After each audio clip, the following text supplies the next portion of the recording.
3, 2, Believe 1. meeting. Hello, everyone. Welcome back to CBJ Sports, episode 29. It's been a rough morning for guys like me and Billy, Panthers and Dolphins fans. The What do you Bills, mean? Woo! Bye week. the I'm Bills are still, in a bye I'm week. still a little hungover. Yeah, the Braves made the World Series. We got the whole crew back together for the first time in a long time. Me, Billy, CJ, Josh. We're gonna start college football, boys. It was a crazy weekend college football wise. A lot of good wins for the playoffs, close wins, bad losses. I like starting there first. Best win, worst loss. I'll start best win. I think it had to be Pittsburgh. This is their chance to win the ACC. They have a chance to an outside shot at the look at the playoffs if they win it. But it gives Kenny Pickett better Heisman chances. I think this is huge for Pitt going down the stretch, especially in the ACC. I'd go with Pitt just because of the Kenny Pickett Heisman factor. I mean, it's definitely gonna shoot them up there a good bit. But like you said, though, this is their year to win the ACC. You can go ahead and go, Josh, if you're ready. I agree with you with Pitt. Pitt, it definitely helps them with the getting into the ACC championship talk there. Yeah, that I'm trying to think going off the top of the head because I want to say something different because off the top of my head it was Pitt because, like you said, factoring in the ACC. But I guess if I had to go another way, it'd have to be Notre Dame just for that outside chance looking in right now. Who knows what can happen in these final stretch of the season, and you got a bunch of teams that are outside looking into the playoffs, and Notre Dame's kind of that one team that's you never really know. Yeah, I agree. Loss. I think there was 2 games for me that came down to, but I'm gonna go with Oklahoma State. I think they had a real shot to win the Big 12. They had a chance to be Oklahoma and maybe get into the playoffs if they win the Oklahoma game. And losing Iowa State kind of crushes all hopes. You lose to Brock Purdy and the Cyclones that are downhill right now. Uh, that game was huge for Oklahoma State, and I think they couldn't have lost it in a worse way, and that really ends their playoff chances and a shot at the Big 12. Me next, because I just want to see Blake's face when I say this.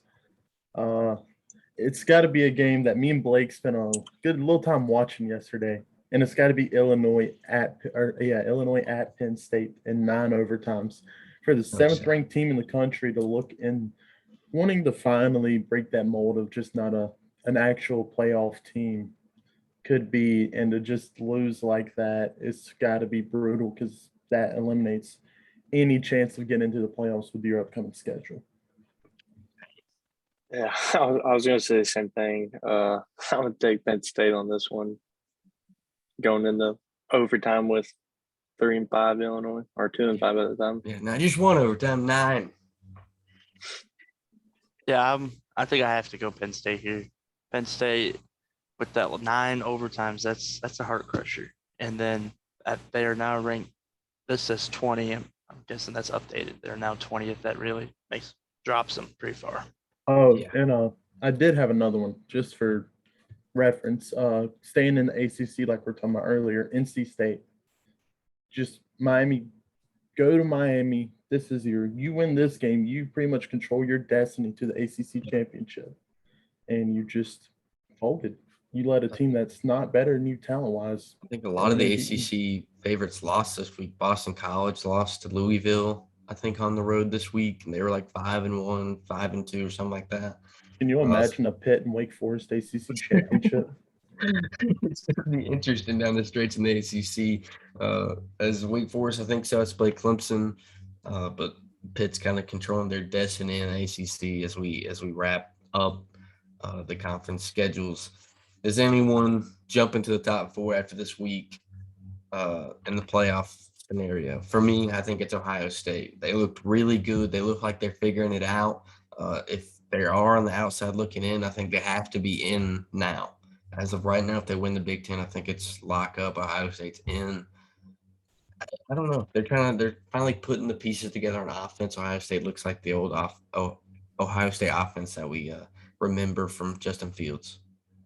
I was going to say, I cannot believe I'm about to these words are about to come out of my mouth, but Michigan, that team looks completely different than it has the past 2 or 3 years. And you finally control that rivalry with Ohio State for once in the past feels like 40 years. You're in the playoffs. You go in there as the one because, I mean, what do you got? The last two teams I'd say that are truly thin in their way are Michigan State and Ohio State. You win those two games, or at least one of the two, and go win the Big Ten championship, you're in the playoffs. Yeah, I'm gonna go with Michigan. I think right now, Ohio State gets in there, but I think later in the year, like I said last week, I think Michigan gets in the playoffs. That's a really good football team. I think that's why I went Ohio State over Michigan, because I was going more right now. Yeah. I'm gonna go right now. I'm gonna have to go Wake Forest here. I like the Michigan one. I think Michigan. It's finally feels good to see Michigan playing the way they are. Yeah, I'm gonna show Michigan its love in this segment that we're about to go through right here. Who wins each conference? We're gonna go through each one. This predicting end of the year, I kind of gave it away. Starting in the Big Ten, I have Michigan winning the Big Ten. I think they get into the playoffs. I think they beat Ohio State in that rivalry game. I don't know if they beat Michigan State this week because they're gonna have to stop Kenneth Walker, but I think they beat Ohio State handily. I think Michigan's offense has got it figured out. I think Michigan wins the Big Ten. Yeah, I'm going with Michigan. They beat Ohio State coming up here soon. God, I hate agreeing with you, but I gotta go Michigan as of right now. They just look like every game they just sit. I think what makes them so good is that they control the clock on offense and defense, and that's not something Ohio State can 100% do 100% of the time. I'm not saying Michigan can, but I just think I've seen a little more consistency out of Michigan at this point in the season.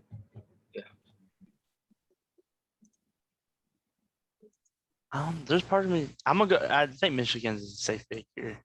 Like, I'd like to see, like, what if it's like Michigan State, Michigan in the conference championship. Michigan State with the crazy block win the game on the punt. I'm gonna go. Michigan State. I'm gonna go Michigan. No, I think Michigan wins it. Yeah, I think those are the three teams that are gonna have a fighting chance at the end to get that crown or name to get into the playoffs. But as we move on to another crazy conference, the Big 12. And I'm going to stay with the captain of the conference because I think they can pull it out. I think Oklahoma wins the conference. Yes, it's not pretty. It's not, oh my God, Oklahoma's so good. But I think there's not a team that can beat them in the Big 12. Maybe, and even if Texas beats them, I still think they win the conference. I'm going to go Oklahoma just off squeaking by to get into the playoffs. I'm going to go Sooners. Who's it says Oklahoma State's in second. Yeah, they lost this week to Iowa State. Oh, they did? They're like 5-1 in the conference. It says it's 3-1. I don't know. Whatever. Yeah, I'm going Oklahoma by probably like 3 in that game, whoever they play. I'm trying to think. I'm going to be different just because you never know what Oklahoma team's coming to the field. That's the big issue with Oklahoma. And I think there are 3 teams that could possibly meet them there that's a possibility. It's Oklahoma State, Texas, and Baylor. And I'm leaning towards Oklahoma State to actually show up for once in their lives. But I think I'm going to go with Baylor just to be different, just to see that place come back to life like they did 2 years ago, 3 years ago when Matt Rule's there. Baylor's kind of an underrated pick in the Big 12 right now. I definitely haven't been hearing too much about them. I'm just going to go with Oklahoma. I think they finish out the season. It's just going to be close games the rest of the season as what it looks like as of right now, but I think somehow Caleb Williams, they somehow squeeze it out. I think Caleb Williams has got it. I think he's going to figure it out down the stretch. We got to remember he's a freshman. It's going to take time for him to settle in. I think he's going to get it rolling. The SEC, I think we can collectively say a team. I think we can. I don't know if we're all going to go. I'm going to go Georgia. I think Georgia beats Alabama in the championship. Georgia's got the best defense in the country. Stetson Bennett at quarterback makes that offense a lot better. And let's not forget, guys, they're going to get George Pickens soon back off that ACL Did he tear. come back this year? Yeah, he's going to come back before the season ends. And they're going to get Blaylock before I think the next 2 weeks, and he was their best receiver last year with Pickens. I think this offense is about to take another step. They're about to run through college football and not just the SEC. With the Kentucky Wildcats here, I'm kidding. Georgia did that. I mean, you can talk about the offense, but that defense is something else, dude. I mean, Jordan Davis is an animal. Their middle linebacker, I don't know his name, but I mean, they're all just so good. But yeah, I think Georgia, yeah. I'm gonna stay true to myself and rock with the Tide. I love Georgia. Don't get me wrong. I think Georgia is. I just think when it comes that time of year, there's not a Nick Saban team that's not ready for that moment. And I think it's going to be a low-scoring game for 3 quarters at least. But I do think the difference is, whereas it's a blessing, it's their biggest curse to me. It's Stetson Bennett. Can he keep the ball out of? Can he not try and overdo it? Can he keep it out of the defenders of Bama? Can he be safe and smart with it? And I think one pick too many is going to cost him. I'm definitely going Georgia. Georgia looks like the most dominant and most consistent team in the NCAA right now. Alabama has had that close game against Florida. And then who did they lose to? Texas A&M. Oh, yeah, and then they lost to A&M. And so I just think Georgia's the most dominant, most consistent team. And I think with the receivers, top 2 receivers coming back, their best 2 receivers coming back, they're going to be even more better. So yeah, I think Alabama's defense is a lot to concern. I don't know. I think that Auburn Alabama game is going to be better than people think. I think Auburn can put up points, but Alabama's defense is scaring me lately.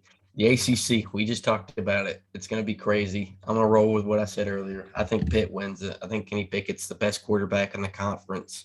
I think he's got Heisman shots. I think Pitt wins it easy.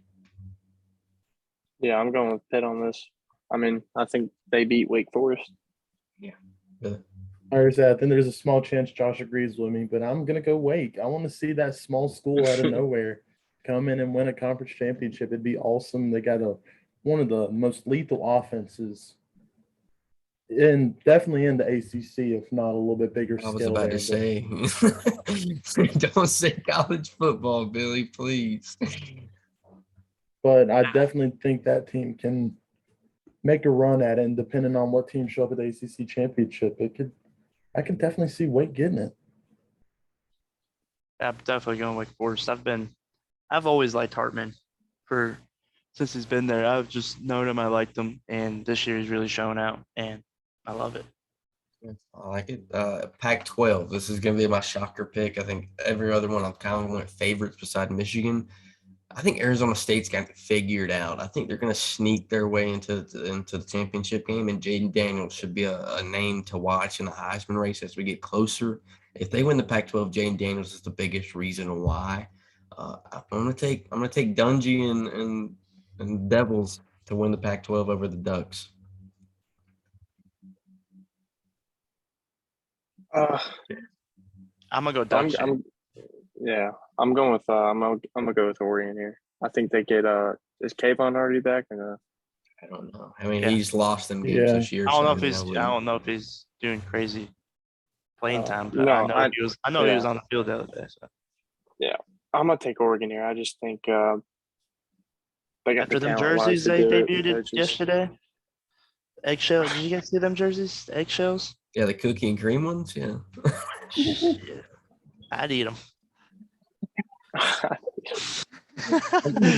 Go, Billy, please. I'm going Ducks. I'm going Ducks. I just think they're the more complete team and a pretty good defense and a pretty good offense equals a pretty good football team. So I'm gonna go Ducks. I like it.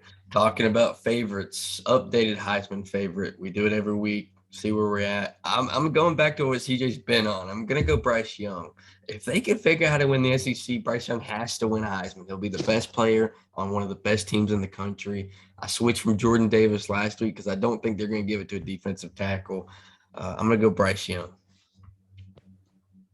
Yeah, I'm sticking with Bryce Young. I mean, he does everything for that Alabama offense. I've said it since about week 2, and I'm going to stay with it. I'm sticking in the Big Ten. I'm going Kenneth Walker. That kid's just – I know it's a quarterback award 9 times out of 10, but there's just something about that kid that gives me Mark Ingram vibes when he was at Bama. Except he's faster. So There's another year where a quarterback's not going to win it. It'd be this year. Yeah, But so I'm going to stick with Kenneth Walker. I'm gonna stay away from Bama and them. I'm gonna stick with Hartman. I like Hartman, and I think with that, they're not gonna have a defense. They're not shutting out someone. They're constantly gonna be getting scored on. So like they're gonna have games like they did last week where they put up 70 points. He throws for almost 500 yards, 5 passing touchdowns, and 1 rushing touchdown. I think he's gonna finish with games like that the rest of the year. So I think it's gonna be hard not to just mention them. They're gonna have to beat Pitt for him to be a real Heisman person, like the people are gonna talk about. He's got games the rest of the year to play, so Yeah, like, I think big name games. I think you said you put a little bit of money on it. So, I mean, maybe it cashes. Maybe it cashes. I would like to see it. Talking quarterback, Sam Hartman's a name that's been brought up lately. Top 5 QB draft board so far this year going into the draft. Start from 5 and work our way up. I'm gonna start at 5. I'm gonna go Malik Willis, Liberty. I think he's done enough at Liberty to get at least second round, maybe even first round talk. I think he's not the best passer out of the 5 I have on this list. So that's why I put him in last at 5. I'm gonna put Spencer Rattler at 5 if he decides to go to the draft. I feel like you just disrespected so many quarterbacks. It could have been right there. God. Really? I'm thinking hard because I didn't get time to really research this topic, and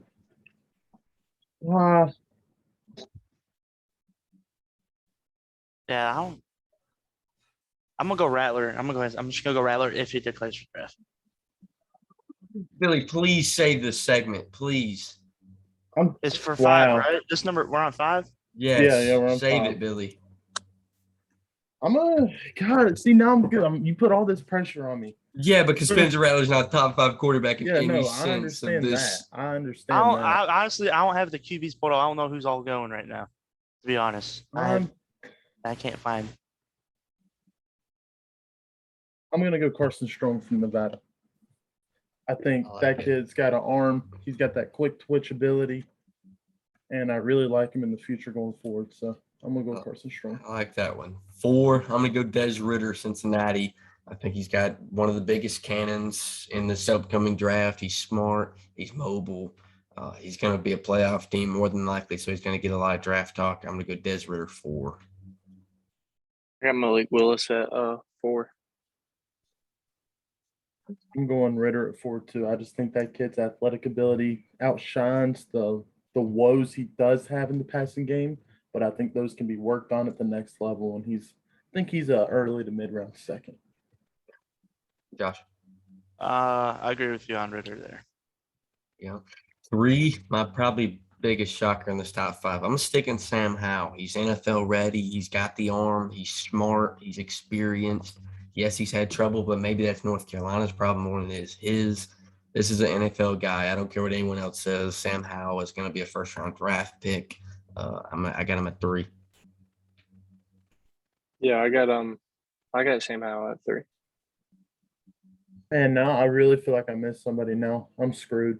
Yeah, I really did. I feel like Josh and CJ. I just agree with CJ. I messed up with Rattler. I haven't seen the draft class for this year, so I'm trying to figure out. Yeah, now I feel like I'm screwed here because I left Slovis out. I thought you said top 5 7th round. No, okay. Top 5 7th round. Billy, you're 3. Okay. Go. Yeah, I'm gonna go with. I'm gonna go with Sam Howell. I was actually debating putting him at 2, but just because you know he is a NFL style guy. You know he is what a team wants, that athletic enough to move, but is a good passer. And he showed it last year. We can't just act like because he's having one down year, it's going to take that draft board from first overall quarterback to a fourth round pick. Yeah. And I think it's just Sam Howell's still got to be right there. Yeah, I'm gonna go Sam Howell at 3. I agree with you. He's not falling off the draft board like everybody might think he is. Yeah. It's still Sam Howell. All right, I need to hear Blake's too because I think 2 and 1 for a lot of. of us are going to be maybe the same if we're all on the same page. Probably not. No, Billy scared me. 2, Kenny Pickett, Pittsburgh. I think he's proven he's won enough games. He showed us this week he's got the athleticism. He's got the arm, obviously. I think he's a Heisman guy this year. I think he's going to shoot up draft boards. Kenny Pickett, 2. Well, you're about to hate me because I don't have him there just yet. I don't think he's there in the eyes of NFL scouts just yet. I think he's 6 because I wanted to put him at 5, but I thought Strong was more the what NFL guys, coaches, and GMs want. I went with Malik Willis at 2 for big reason because he is that teams that like that Kyler Murray type guy, that super athletic, got an absolute rocket of an arm. The woes are there. Don't get me wrong. He's I was about to say, Kyler Murray flaws. played Big 12 teams, and Willis plays. Well, I know. And Carson Wentz played at North Dakota State. There are definitely those small college guys that can work in the NFL. But what I'm getting at here is he has everything in that package where owners can be like, doesn't matter. We got to take a shot on this kid. Kind of like Zach Wilson last year. Whereas I think he's got an absolute, like I said, rocket of an arm. Can sling it 60, 70 yards with ease. He is very agile. Pretty sure I don't think he's that big of a dude, but he's let's see. I mean, he's pretty big. Whoa. Pause. But Malik Willis, 6'1", 220. Big old boy. In terms of he's stocky, but I like him. I think he's definitely gonna be a NFL guy, and I have him at 2, just based off pure potential. CJ? Yeah. I got Desmond Ridder at 2. I like that. I think this draft is strictly gonna be like kind of like a potential QB draft. Who has the most potential, I think, is who's gonna be drafted higher. That's why. And I messed up with putting Spencer Rattler on the list. But 2, I'm going Carson Strong here. I think he's got the strong arm. I think potential wise, where I think this draft is starting to lean toward, he's gonna have the most potential later on, not necessarily a starter next year. And I think Carson Strong would be the next guy. I just don't know if people are looking at Carson Strong. He's had a rough year at Nevada this year. We'll see where he falls up in the list. I think a lot of us are going to agree here. I think Matt Corral's proven he's the best quarterback in this draft. Yes, I'm not the biggest fan of Ole Miss. I don't like the way Lane Kiffin runs that offense. But Matt Corral's proven he's played with the best defenses in America. He's got the cannon. He's smart. You just got to learn when and where to put footballs when it's meaningful. I'm gonna go Matt Corral. Yeah, Matt Corral's he's one. I think we just look at the arm talent. I mean, he's got it. I mean, he's athletic. He can get outside the pocket and run, or you can throw it downfield. But I think whoever needs a quarterback gets first one going. Yeah. And I think what makes Corral a clear number 1 for me is you've seen the NFL kind of shift from these game managers, these just pure throwers, to an owner GM going, oh my God, he could throw 80 yards. And not saying anything against Corral. He's a great quarterback. Like you said, he kind of gets a little stat padded by the way Kiffin runs an offense, makes him look a lot better. I don't want to make it sound like I'm downplaying him because I'm not. But I just think in the terms of where he's at, he's definitely a number 1 guy. But with this quarterback class, I don't know if you go put him with some of the years past, I think he's about a number 3 guy. I mean, you said some of the years past. I mean, it really just depends on the class and Yeah. This class isn't deep. I think he's instantly the best option on the Without a doubt. And I one of think the best teams. I think he's going to be a good NFL quarterback, without a doubt in my mind. If he can, it's going to be hard. I think the hardest thing for him is going to be to have to adjust from Lane Kiffin to under center 50% of the time. Yeah, and a lot of the NFL offensive coordinators don't get that, so it'll be fun to see. Josh is not here at the moment, so we'll kind of move on.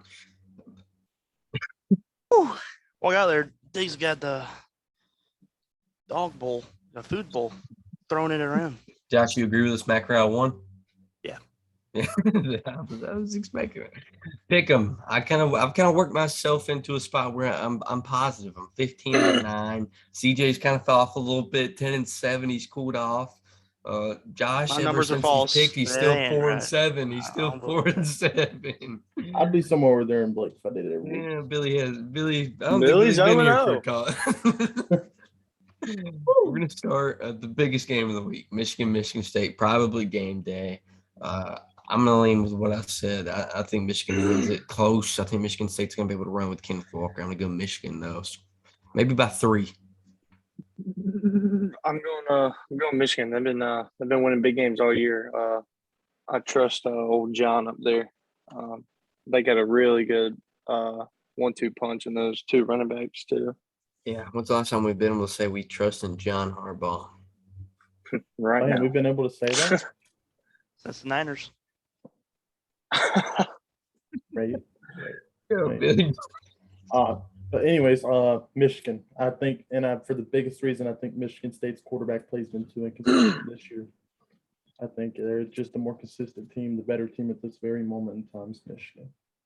Josh. Yeah, Michigan, I think they proved us all wrong. There was a game a couple weeks ago where we thought maybe they'll lose. They end up winning by like 2-3 touchdowns. So I think they proved that they can play in these big games, which they haven't been able to do in the last couple of years. So I think Michigan wins.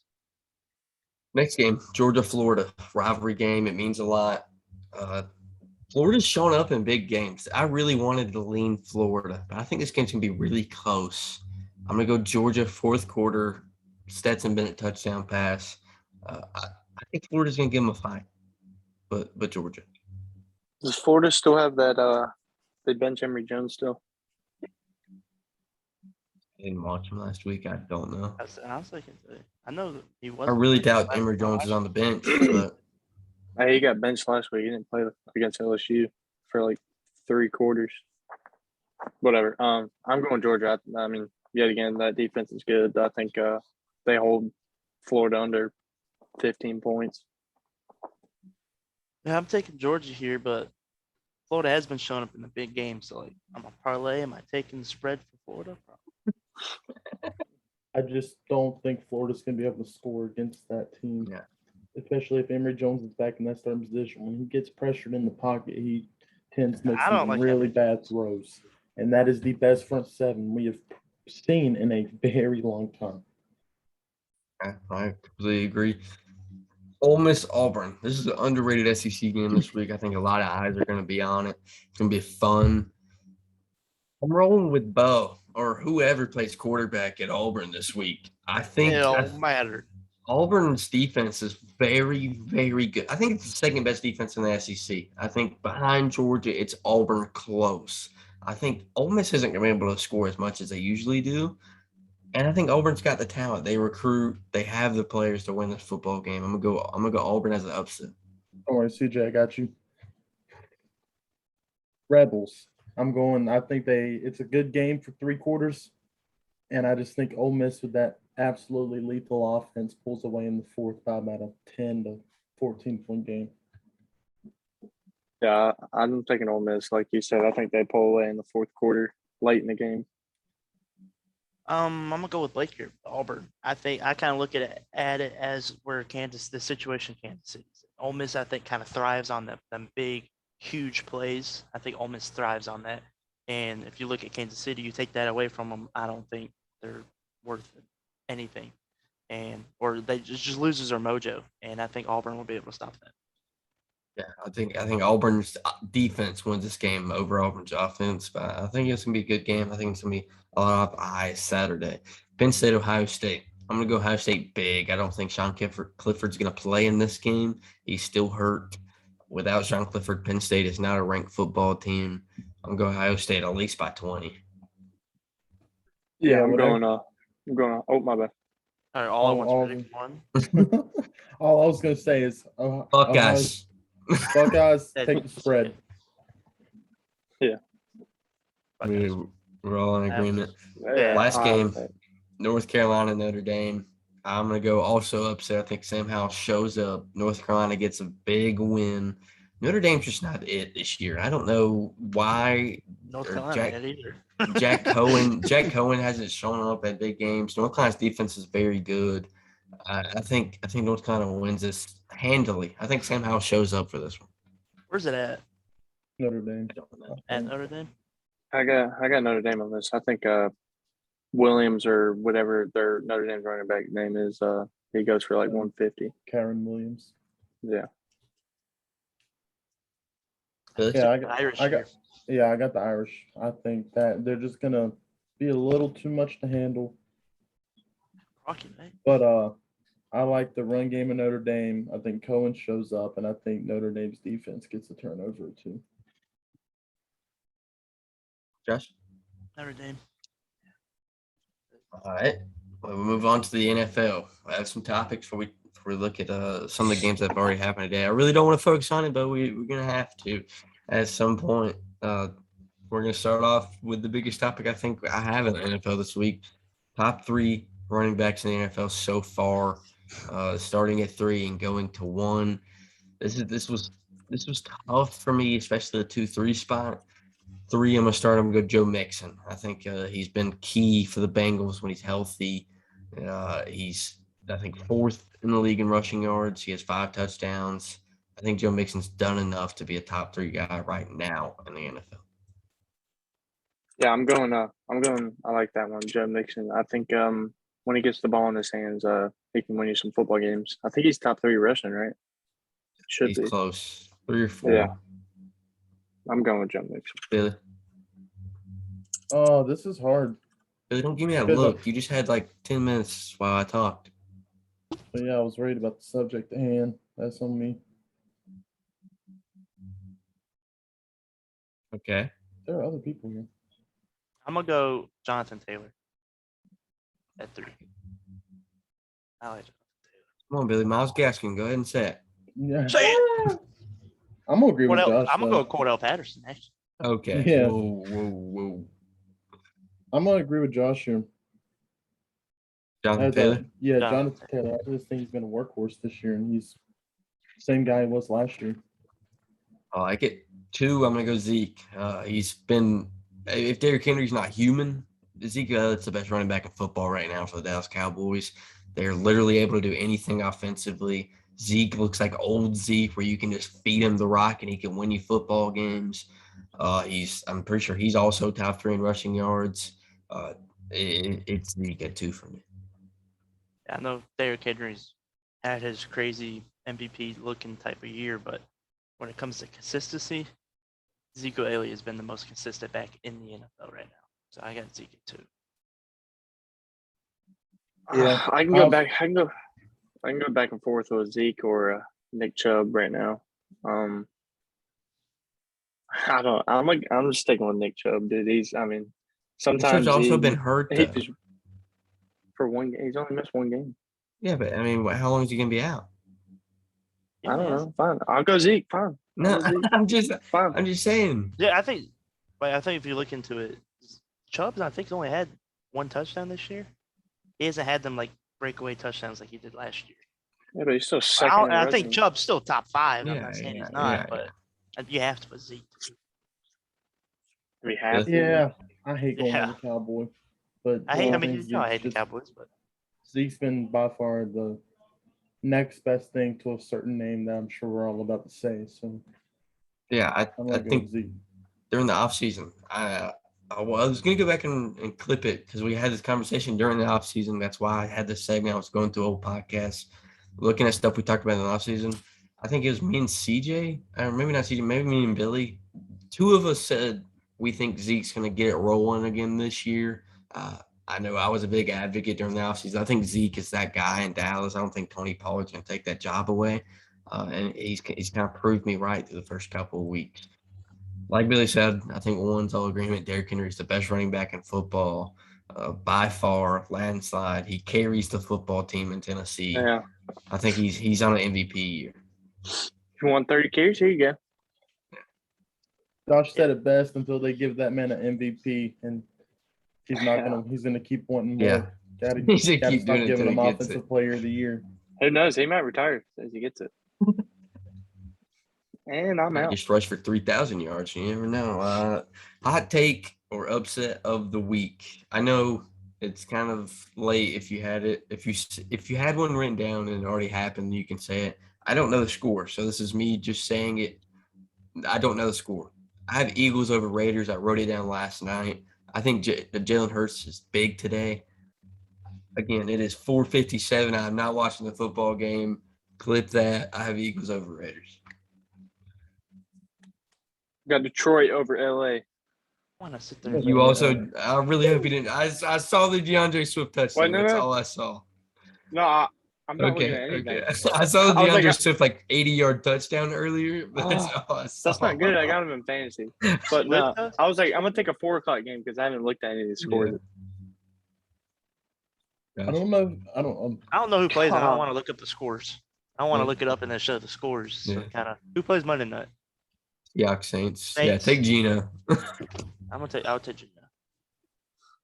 I don't know if you call it much of an upset, Oh. but I'm going Indianapolis over San Francisco. I like that one. I think Carson Wentz is finding his groove over there. I think that team's hitting a stride as of right now. And Trey Lance, you never know what you're going to get from Trey Lance. So I was big on Colts and the Texans to cover today. I think Davis Mills shows up against the Cardinals. He's got it figured out also. I really like both of those games, like cover-wise. I think Only I like think 1% of fantasy leagues that have David Mills picked up. Blake has him in one of our leagues. 100%. Davis Mills is kind of getting rolling lately, and that's going to be big later in the season if Tyrod doesn't come back. But moving on to a team that isn't on those type of skids, the Cardinals. When will they lose? I wrote something down, and I'm going to completely take it back. I do not know. I wrote down word for word, healthy Shaq Thompson, healthy CMC. Maybe Carolina can do it. But it's not looking like they have a quarterback of late, so I really don't know. But the defense is what I think can keep Carolina in that game against the Cardinals. But if not, I said week 10, or if not week 10, the Rams a few weeks down the road. I think the Cardinals start out like 12, 13-0, and Rams maybe beat them later on in the year. real quick, I just do y'all want to hear the score to the game right now? The Texans-Cardinals game? What is it? It's the end of the first quarter. It's 2-0 Texans.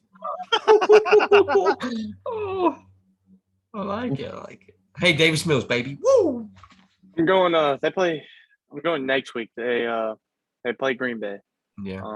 I think Aaron Rodgers goes in Arizona and does what he does last year. Yeah, if Davis Mills doesn't do it today. Good job. Go Davis. I think Carolina's just a trap game. Huh? Like, even if I wasn't a Panthers fan, like, that just looks like a trap game. Yeah. Because if they get CMC back and they have a fully healthy defense, maybe something happens. I'm going to go Green Bay. I like that one, too. Yeah, my instinct was Green Bay, but I just think they beat Green Bay. I don't know why. yeah, I got that. It's hard feeling to that stay Kyler undefeated shows for Green this up. Bay's long. defense is not good. If I'm gonna go look a little bit further down the schedule, just because give a little love to my dad here. Speaking of trap games, the Bears. That defense. That's the only reason I'm saying it. That is one of the best defenses in the NFL right now. And when Singletary's fully healthy, he's been a really Singletary. Oh my god! I Singletary. say what? Go Bills! Montgomery. I was like, maybe I don't know someone. I was like, Montgomery. When he plays, he has been a top 10 running back in the NFL. He plays really well. That defense is really good, and it all just relies on Justin Fields. Yeah. And Cool. I think that's the definition of a trap game going into Chicago. We're going to see how you feel about Justin Fields' last segment before we go to pick him. What rookie quarterbacks look the most promising for a good career? I'm going to start it. Screw you, Billy. Mac Jones. I think he looks like the replacement for Tom Brady in New England. He's got the arm. He's got the brain. He's sneaky athletic. I think he's the perfect Brady replacement in New England. Yeah, 100% same. No, CJ Push. Yeah, well, we're changing it this time. I'm definitely gonna go Mac Jones too, but it's a little weird. Oh wait, looking at the wrong stat line, but they put up 54 in the Jets today, so there's that. Yeah. But I just think that he's got that IQ that Tom Brady possessed before him, that he will. He's more athletic. I think he fits that system to a T, exactly what they want there. Whereas some of these rookie quarterbacks are still kind of finding how to read that playbook, read an NFL defense, just conform to the NFL style. Whereas Mac Jones is the ideal what you want in that type of system. He's a plug and play. TJ? Yeah, Mac Jones.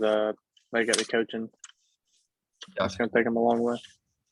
Yeah, I think Mac Jones is he's just gonna be consistent. He's not gonna do nothing too crazy. He's just gonna be there.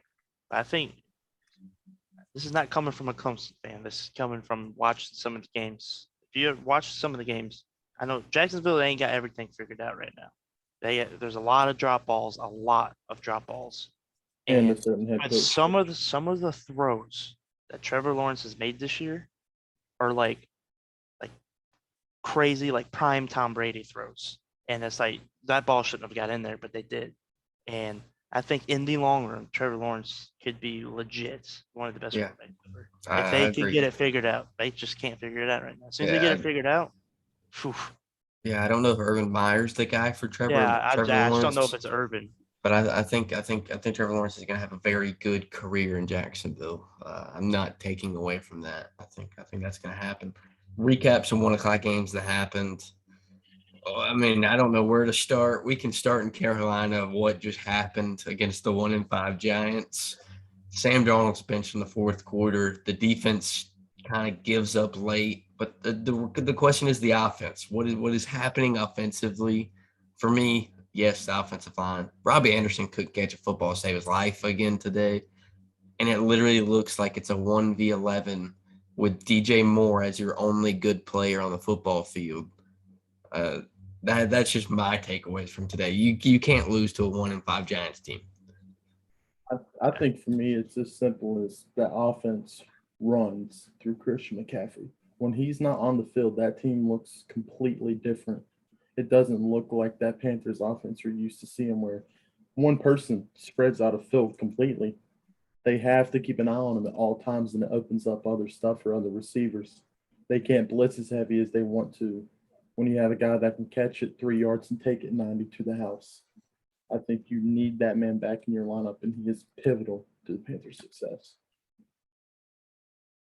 I didn't really watch the game, but I'm gonna go with Joe Brady on this one. Like Blake said earlier, there's no reason why you should be putting up 3 points against the Giants. Like, I don't know what game planning or what their game plan was, or like I didn't watch the game. I don't know if Darnold played bad or it was just horrible game planning. But I mean, Joe Brady's got to figure out something in that playbook where he can be like, all right, we can get this going. Yeah, you've had 2 years to make game plans without Christian McCaffrey, and where he's been out an entire year, and you still can't figure it out. So yeah, I agree with that one. Josh? I'm gonna go with almost all good offenses in the league this year. They have an identity. Carolina don't have that identity yet, I don't think. And they lost the mojo with McCaffrey gone. McCaffrey just brings the mojo, brings everything runs smooth when McCaffrey's in there. And it's like Derrick Henry this week. He only had, I don't think, did he even hit 100 yards today? I don't think he did. I know he had a passing touchdown. But Tannehill had a crazy game today because they have an identity. Kansas City's got everybody in that box to stop them, and Carolina don't have that McCaffrey back there, and it just changes how defenses play against. Yeah, I want to do one last 1:00 game before we move to Monday Night Football, but Chiefs Titans on what happened there. The Chiefs look lost on offense. That is one of the best offenses in the last decade, and they can't move the football. Patrick Mahomes also gets helped off the field today. They don't know if he's going to be okay. Did you But watch that hit? yeah, I did. The Yeah, Titans, the Titans defense look like maybe they're figuring it out, and maybe this can be an AFC team to where they're competing. For me, I think it depends on if the defense shows up. Maybe they make a trade for a trade deadline hits to get another rush or a corner. Something to help that defense out. The offense is fine. Julio looks good. AJ Brown looks good. Derrick Henry's Derrick Henry. Ryan Tannehill, like you said, looked good today. The Titans are there. They just need one more defensive pass rusher to get them to that point they want to be in the AFC. Yeah. Just to go off what you said, I think they need to go after O-line or something. Losing Taylor Lewan, and a guard, but Tampa Bay just gave the blueprint for everybody with the Tampa 2, cover 2, whatever you want to call it, deep zone, take away their deep ball game, and Patrick Mahomes he's not learning to take what they're giving you, the check downs or the 5-yard routes. He wants to go deep every play, or 10, 15 yards. And he just got to learn it. Yeah, he's going for the win. I think this year is kind of proven what I've been saying since Mahomes been in the league. Mahomes every rookie quarterback usually has a crazy rookie year, like Zach Wilson's kind of having, Josh Allen had for a couple of years. Patrick Mahomes didn't have that because of the offense he got put into. I think now that defenses know how to play it, now Mahomes has got to play different. He can't do it. They're struggling. But I think one thing that will help them is a run game. They have no run game. They don't have. If they get, if they trade for like a big time running back, get a run game going. Clyde's been out, hasn't he? Yeah, he's been out, but no, that defense is. Oh no, how long has he been out for? Yeah, that IR. Yeah. I know the defense is pathetic, and then Tennessee to help them out. I think they need to trade for a linebacker. You guys said an edge rusher. They have the most missed tackles when it comes to the linebacker position. And I think having a solidified linebacker there really helps them out. Wesley Woodyard's still there. I know Tony Jr. Wesley Woodyard. I don't know if he's still there. Billy? I think on the Chiefs side, it comes down to, I think they messed up last year when they decided to release half their offensive line because of one bad game. It just happened to be the Super Bowl. And they're like, okay, let's just draft rookies and practice squad guys and plug them in. We'll be fine. No, time out. They traded for Joe. Brown. They traded for him and Joe, Patriots starting guard. But still, I don't think the O-line got worse. I think it's just 3 of the 5 teams are playing against them now. But it's that but it also comes into that chemistry. You can't just expect these guys to come in and just know exactly what's going on from day one. Josh, you should know just as well as I do. When it comes to an O-line, you have to build that over time. It can't just be overnight that's done. And I think on the defensive side, it's just a cluster. There's no secondary. When your best corners were Rashad Fenton, something can't be right. No offense, Rashad, love you, Fenton Allen. But that front seven's not getting pressure. They're getting gashed on the run. It's just an all-around mess on the defensive side. They're missing Chris Jones bad. Yes, very much. He was out there today. He played today? He was out there today. I know that they looked bad last week, but he wasn't out there. They had to look good stopping the run. I mean, obviously you said, what Derrick Henry had today? 75? Yeah, I'm like 30. It's not crazy. Yeah, the type of year Derrick Henry's having, that's a good game for stopping Henry like that. Chris Jones.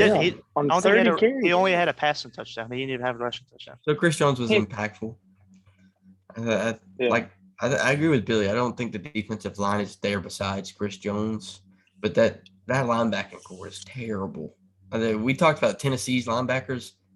I couldn't name a Chiefs linebacker right now. If I'm being honest, I just don't know one. I'm trying. Someone name one. Honey Badger. They're kind of like they're in a worse situation than where Tampa is, because Tampa does have a good front seven. But Tampa, I think what's going to hurt Tampa this year is that secondary. Yeah, it really hurts when you have one of the worst safeties in the NFL right now, Daniel Sorensen. Oh I my couldn't think of his God, name. get That's him what I off was trying the to think of. I field. couldn't He think of his is, yeah. He name. is so He's bad. been on the Super Bowl teams. And this year, you've seen Honey Badger just throw his arms up about Yeah, did you see 16 where times he's because he's just looking getting back at toasted. Swanson? I I mean, he hate got guys toasted. like that, too. Dawson Knox having a crazy year, but if you're getting toasted by Dawson Knox, that's a different story. I don't think anybody gets toasted by Dawson Knox. I completely agree. I think both teams have problems. I think the Chiefs got to figure something out because they have too much money in that roster to be not making the playoffs. I just don't. Did Tyreek Hill get signed, or is he a free agent this year? No, he's gonna. I don't know if they're I gonna said pay him a there's penny no for 4 way. years. There's or- no way they If resign. they Yeah. pay Tyreek Hill, they're screwed for the next however many years they sign Tyreek Hill. Yeah. We're gonna watch. They have Dude, no that's gonna be the money. best 30 for 30 of all time, dude. The collapse of the best offense in NFL history because it was. I give them all the credit in the world. No one could stop that offense and what it was, and it is completely falling apart. You see what they were doing today? I don't know if you watched the game. No. Kelsey was catching 5-yard passes and dumping it backwards, like tossing it Yeah, backwards. yeah. They're Oh, trying. yeah. Like I saw a They're trying highlight. everything. Talking about offenses that have been up and down. Saints, Seahawks, Monday Night Football. We're gonna give our winners and why. I have to go Saints, and I'm gonna go big. I don't think Mhm. Geno Smith is gonna be able to score. The Saints defense is very good, by the way. This could be an NFC South winner if we're not careful. Hey, I think. real quick, What? my buddy texted me. He said, "Yo, can't hear Josh in podcast." Gosh. Well, it's recorded, so I can hear him on ours. Probably just Twitch. I just thought I'd let y'all know that. Good. I think Jameis Winston balls out against Seattle. I think Seattle's downgraded the defensive side of the football. Yeah, I'm gonna go Saints big. I think Alvin Kamara has a big game. I think Saints. I'm going Saints by 40 here. The Seahawks, they're like in the Chiefs boat right now with the defensive side. They just don't know what to do, honestly, besides blitz Jamal Adams off the edge every play, or he does it himself. But I don't think Geno Smith's going to put up more than 10. I think Saints going in this game big time. Yeah. Yeah, I think Saints win big time. Yeah. And one quick sidebar question, because I know Blake's going to like this question. Should the Saints go and get Cam Newton? No. The Seahawks. Well, I was about to say, huh? I was gonna say Seahawks. Saints, no shot. No. But No, Seahawks. Russell. I think Russell's ahead of recovery. I think he's only got 1 or 2 more weeks. Yeah, all he did was Seahawks. dislocate his finger. Seahawks should have made that choice before the season because Russell has gotten hurt every year for at least 3 games. I think the stat was it's either 2 or 3. Russell I'm pretty sure Russell's been hasn't hurt missed a every year. game in 6 years. Yeah. Maybe it was a different quarterback. That's why my bad. I said before the season started, I was like, he might break every passing record there is because he stays healthy. And then boom, he dislocated. That's ruptured the 100% tendon in different his finger. quarterback that I saw that then because I thought it was Russell Wilson, but Like they should have made that. Stuff. They kind of put themselves in the situation by having Geno Smith as their backup quarterback. Let's just be honest. You need to have a better backup quarterback than Geno Smith in case Russell Wilson gets hurt. Yeah, I think they weren't really thinking if he get hurt. I don't think they were thinking that factor there. If they didn't make it then, they should have made it the second Russell got hurt. Yeah. Because I think that Cam 100% gives you a better chance of winning football games than Geno Smith. Because I don't think Alex Collins is that bad. And then also running a little RPO with Cam Newton. Yeah. Just run them. Cam's going to have to be that call when it happens guy that he comes in, plays a couple games. If it works, it works. I thought Cam should have been signed to Washington before the season started, but that's just when does Chris Carson come back? Never. He's always dead or fumbling. Every year, dude. At least 5 weeks this season. IR. They have Travis Homer though. He's good. Yeah, they got some good backup running backs though. I like it. Okay, so we're all going Saints. Monday Night Football. It's going to wrap up the NFL. Of course, game's happening right now. We'll probably have a couple reactions, maybe make some TikToks to it later. MLB, the segment that Billy's been waiting for. The Braves make the World Series. Sadly, the Red Sox lose to the Astros. I think America is Braves fans for the next week and a half. The first question is, how did the Braves do I this hear that without was the trash Acuna? can. How did the Braves do this without Acuna? And will this help them gain free agents come the offseason? I'll let Billy go first. Firstly, I think it's Sit back. sit back, get your popcorn. I'm gonna be here for about a minute or two. I think you got to give credit to Alex Anthopoulos. That's our GM.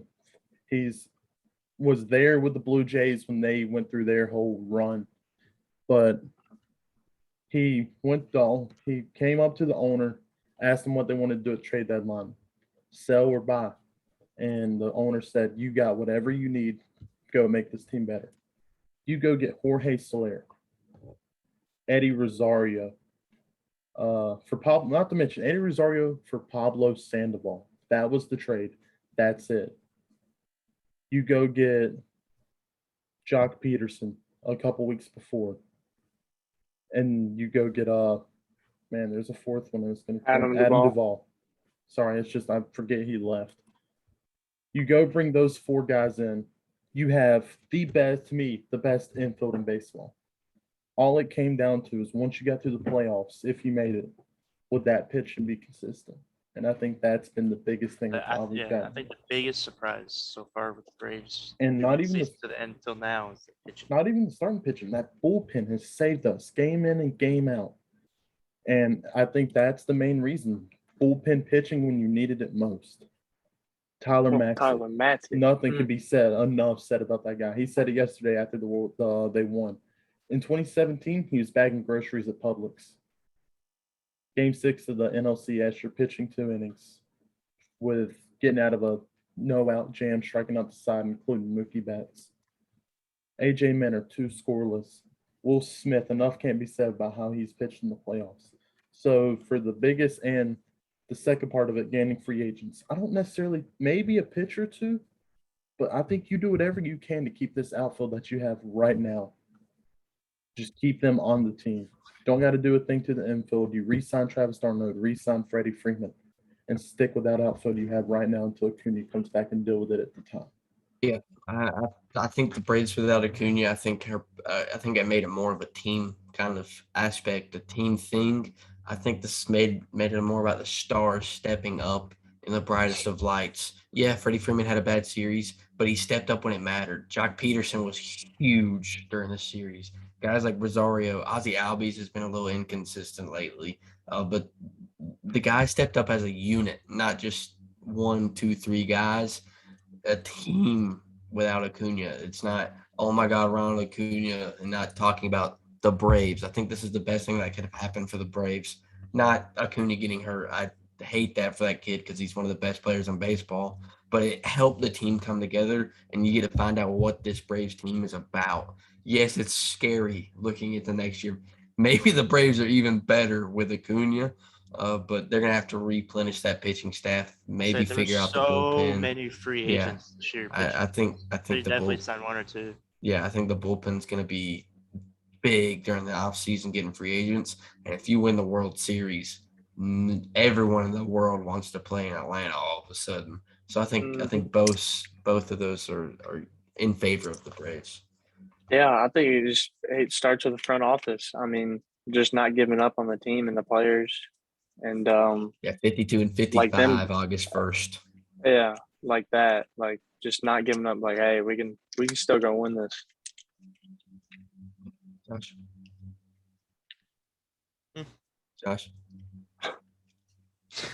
Yeah, they're definitely. You could have went Yankees when we were talking about the hottest teams right now, but now you look at it, Braves are the hottest team in the MLB. And now that they have made it to where they're at now, and I think pearls are going to help them get through this. Yeah. And it's a little easier to say the Braves are the hottest team when there's only 2 remaining. It's a little easier now. Yeah, I think the Astros are just as high. I think this is going to be just a very fun series. I mean, the Astros pitching staff just put on a show to cap off the Red Sox series. Not downing what you said earlier about the Bears, but the Bears are losing 21-0 to start the second quarter. Billy's better. I think fun going to the living room. Nope, I ain't going there. think Atlanta needs this ring bad. That city's going to erupt. Real quick for you going, I saw a comment and not getting political, but they said take away the All-Star game, now you have to host a World Series. Good job, MLB. Yeah, it's hilarious. It's dude, the way the world works is art, in my opinion. I think it's so funny how it ends up. Oh, you're gonna take the All-Star game away from us? Now you gotta watch us for how many ever games we play in this World Series in Atlanta. I think it's gonna be so many people at those games. Josh, Circle 5. Huh? Did you have anything? I thought you were trying to say something. No, Nah, I hear okay. you. What will decide this series? Houston Astros, Atlanta Braves. I want to start it. And I have one word and a period after it. Starters. If Lance McCullers comes out in games 1 for the Astros and deals, they're gonna win.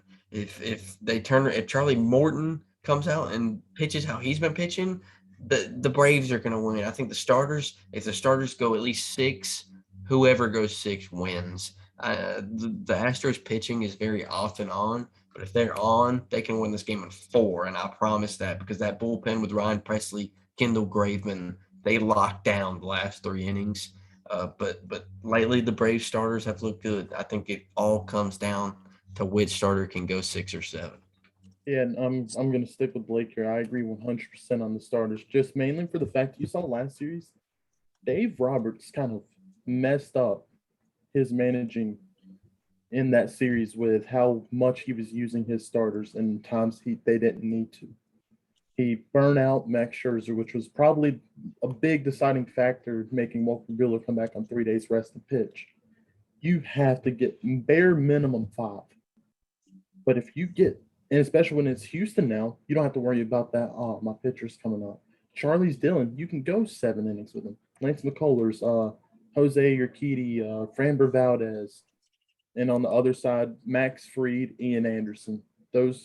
It's really a 3-man rotation I'd say the Houston's a little more set on that side. But for the Braves, you have to have starting pitching because it's a 3-man rotation, and that 4th day is bullpen. So if something happens where you have to use up that bullpen, you're putting yourself at a severe disadvantage. So I agree with like 100% starters. It has to be starters. Yeah, like I can say that with anybody. Like pitching, like if we pitch good, we'll win. But I think it's whoever's offense wants it more. Whoever gets that clutch hit or gets their starting pitcher out early, that's what it's going to come down to. But yeah, I think whoever's offense is rolling early is going to win this series. Gosh. Yeah, I think Atlanta kind of had a weird hitting series against Dodgers and still pulled it out. I think Atlanta comes back to firing. It's a crazy hitting series. And I think it was like everybody hit okay, and then there was just Eddie Freeman went like He's like 7 or 8 strikeouts. Well, no. in a row. Yeah, Freddie Freeman went. I think it was like insane. Freddie went like 1 for 12 in Atlanta, and then went. I think it was 5 for 9 in LA.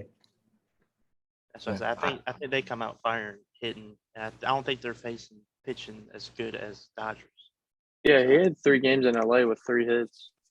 See, I'm with Billy off the starters, but I love the point CJ made because both offenses are so hot. So yes, the starters are going to have to be good, but Correa is firing. I think the most underrated name he's gonna get a bag after this series, and it's not a Brave. Yeah.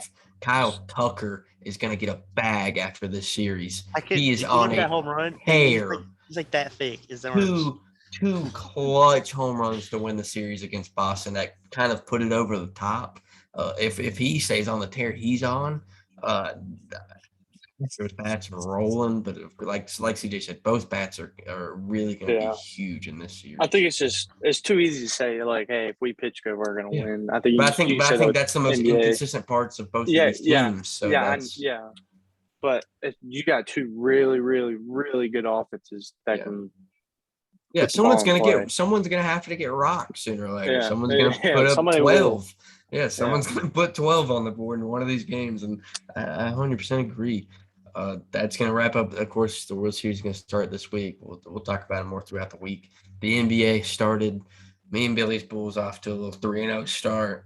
CJ's Sixers kind of figuring it out without Ben Simmons, and Josh's Warriors. Steph Curry has looked amazing so far.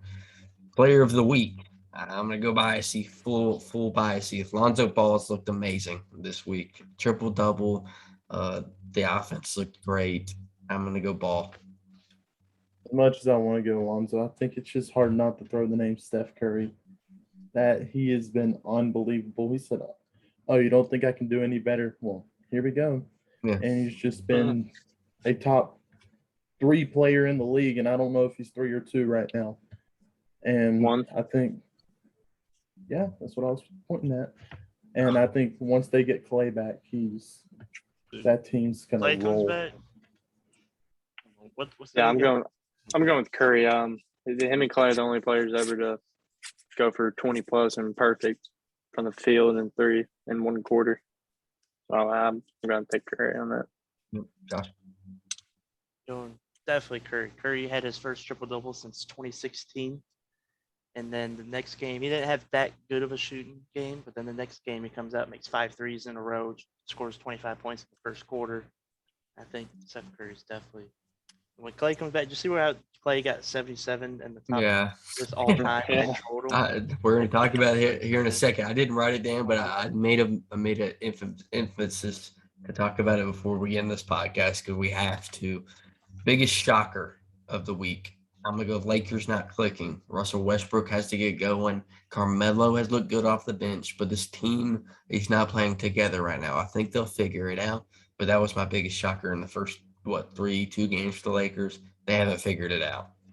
That was also mine, but I just want to throw out there. I don't know if you call it a shocker, but how fast this Bulls team has gelled. Yeah. They play the opposite of the Lakers. Yeah. That chemistry is unbelievable for a team, for a whole new starting 5, pretty much. That team is clicking on all cylinders defensively and offensively.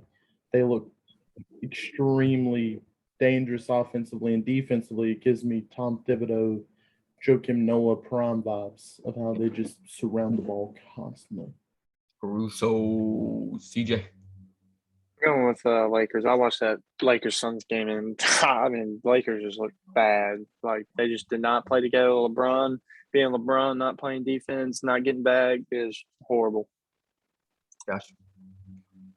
I think definitely Lakers. I think you have to say Lakers. You had Anthony Davis and Dwight Howard fighting on the bench. You guys see that? They were Yeah. fighting.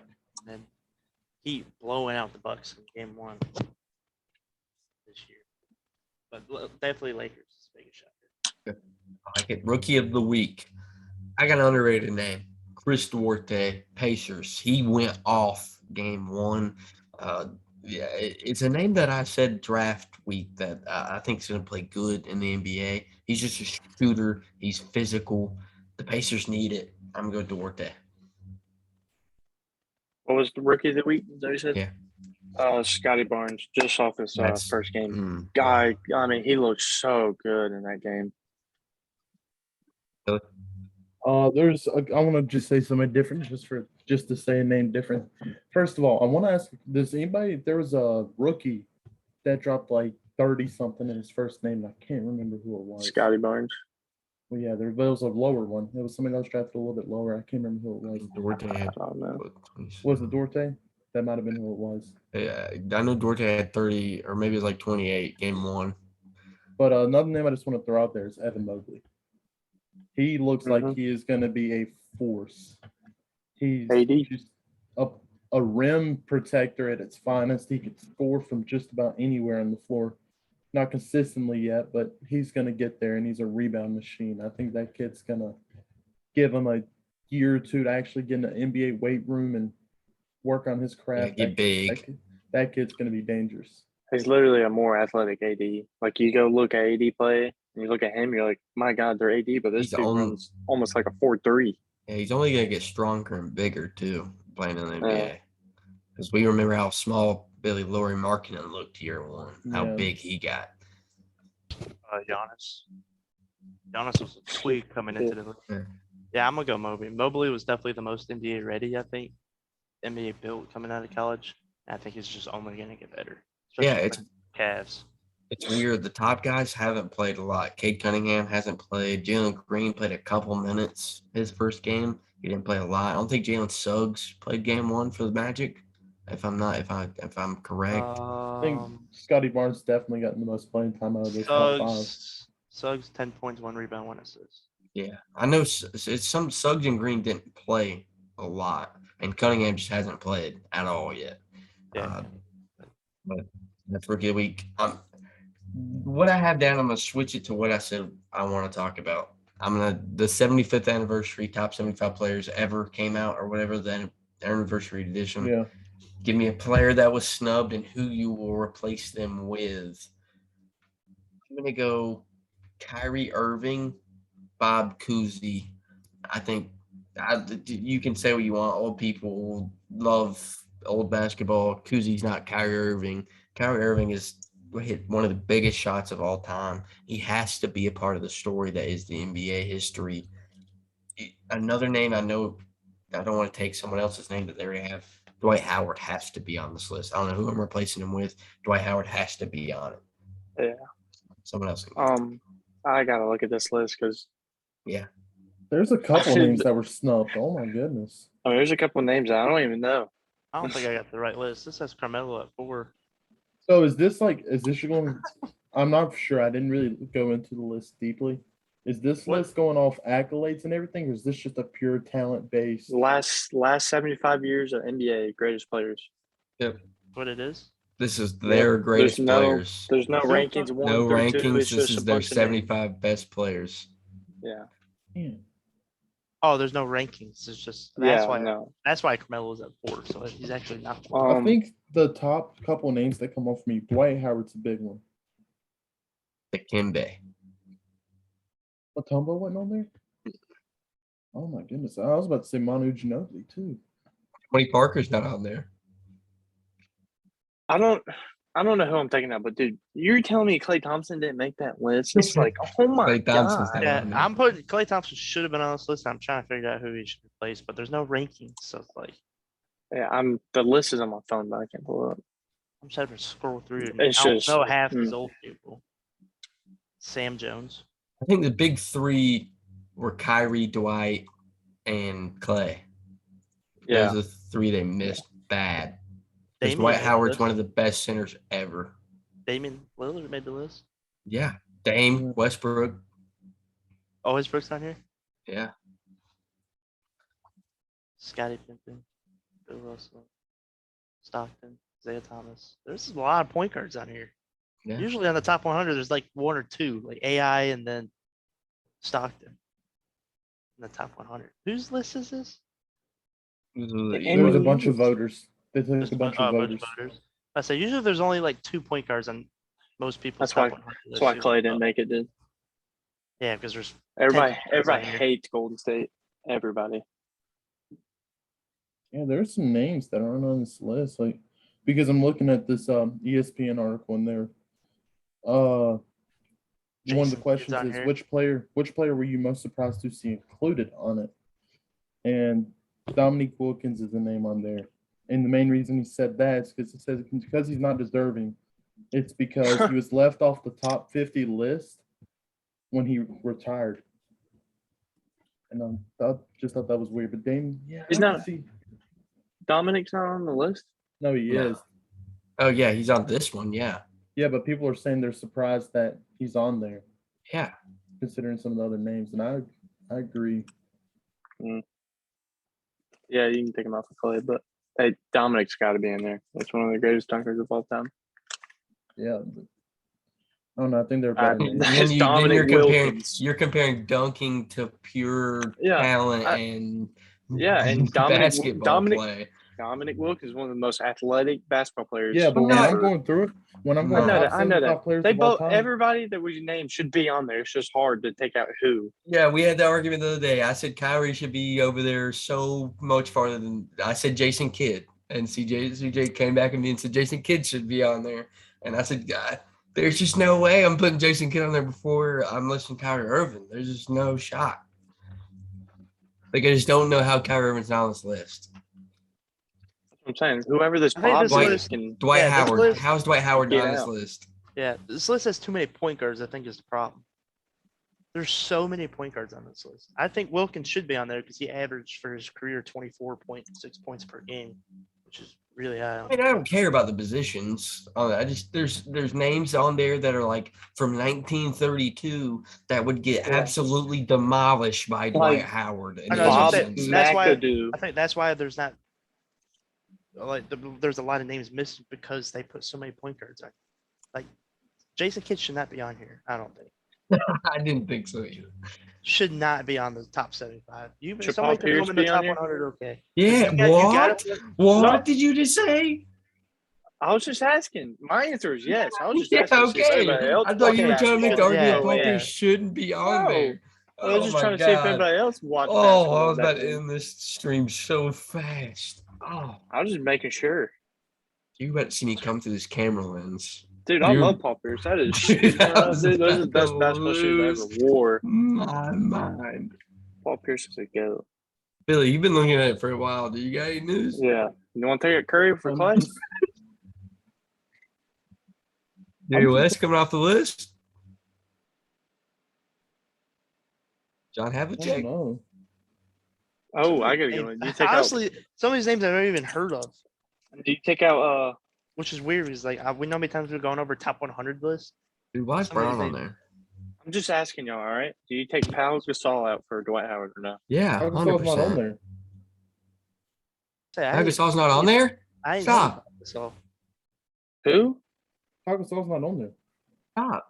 Yeah, I don't he see is. Pau Gasol. He's not. DJ, tell me he's on there, please. He's not. I'm That's looking. the I'm name just I going was through it right reading. now. The I only, don't the only, Stop. the only He's not Spur on from there. that team that was on the list is Tim Duncan, or not Spur, but I got thinking of still though. Get my point. Pau Gasol? Okay, that's almost as disrespectful as Dwight. Dennis Rodman's on here. Yeah, that's the greatest Yeah, he rebounder should. ever. Damn. Michael Jordan's on here. That's weird. Dude, why's Braun on there, dude? That's facts. That's Get him facts. He's out. washed Get up. him out for him off. Dwight. Get him off that list. Just the names I'm looking at. And I'm like, I'm trying to think of someone now that could be on there. Someone now. Thompson. Katie's on there, right? Yeah. Yeah. Oh, is he? yeah, he is.